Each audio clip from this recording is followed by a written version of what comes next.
Alrighty, just a quick video on this collection of parts 1911 that seems to be making cameos in a lot of pictures or a lot of my pictures lately. It's just a rough 1911 no showpiece.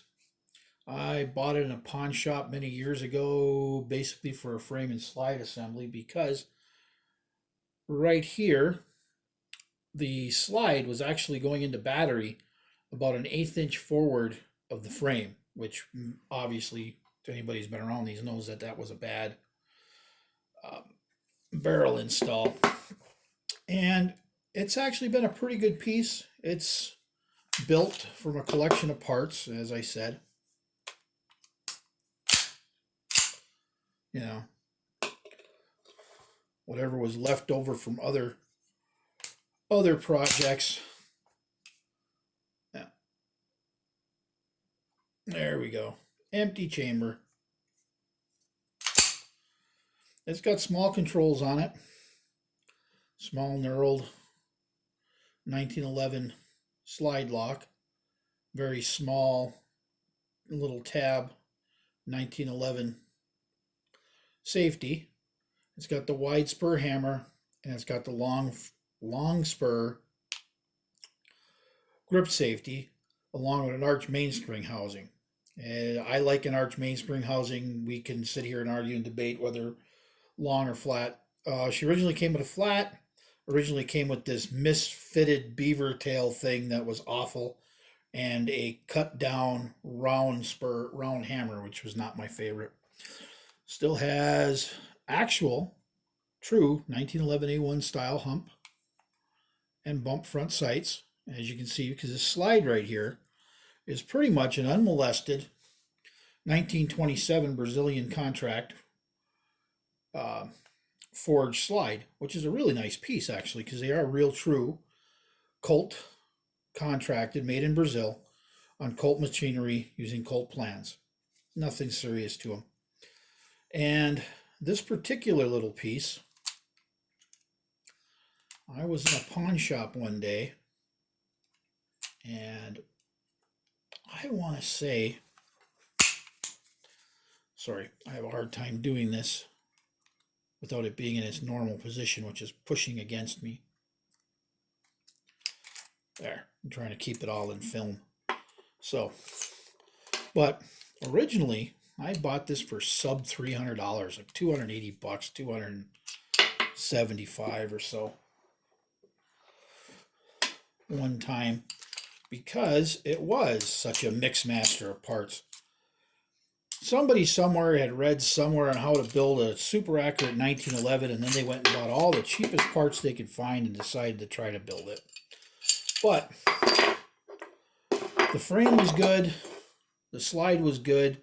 The original barrel that came with this right here was cut way back, almost to a knife edge right here, which is what caused the slide to lock into battery about right there.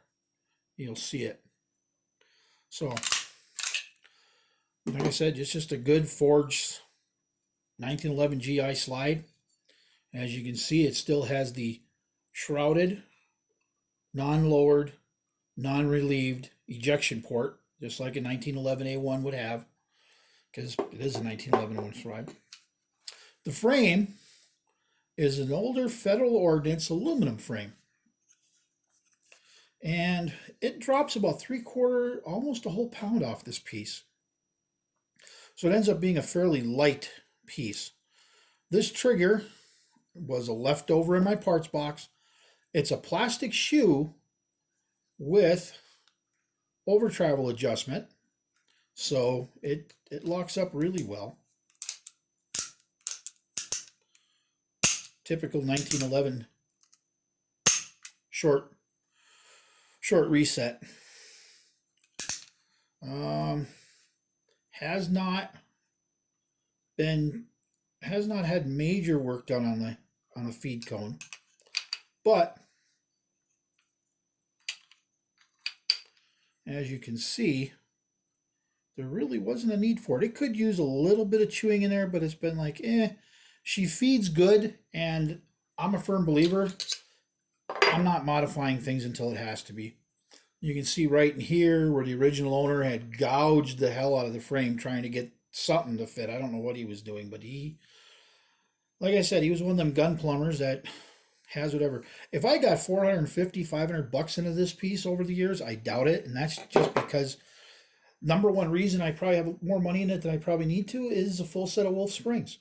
This is just a Wolf. I want to say it's a 12 or 13 pound, nothing special spring, just a factory standard spring. The silly little thing shoots very well for what it is, which is like I said, it's a Mixmaster. It's a little bit of everything. 1911. There's nothing really terrible about it. I had to replace the barrel right away, which is not a big deal. You can fit a barrel on one of these things pretty quick if it's not totally out of spec. So this has got a different barrel. It locks up in times right now. I actually had to take minimum off to make it fit.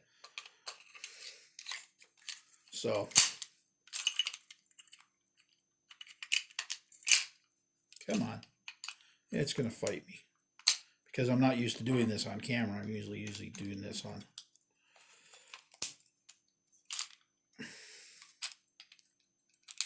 There.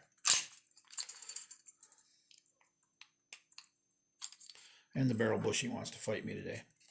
That standard plug, I have no idea. It was in my collection of parts. Nothing fancy there. No oversized guide rod. It's just a straight 1911. Nothing fancy. But it does the job. Alright. And there it is. The collection of parts, 1911. A1 style. Pretty much standard. Nothing fancy. Although it still has the Brazilian crest on it right there. And you can see where it has all the lettering and whatever this number was, which was probably an Arsenal rack number. These aluminum frames, these old Federal Ordnance aluminum frames were one of the softer ones. Came out of the 70s. They weren't necessarily considered anything special.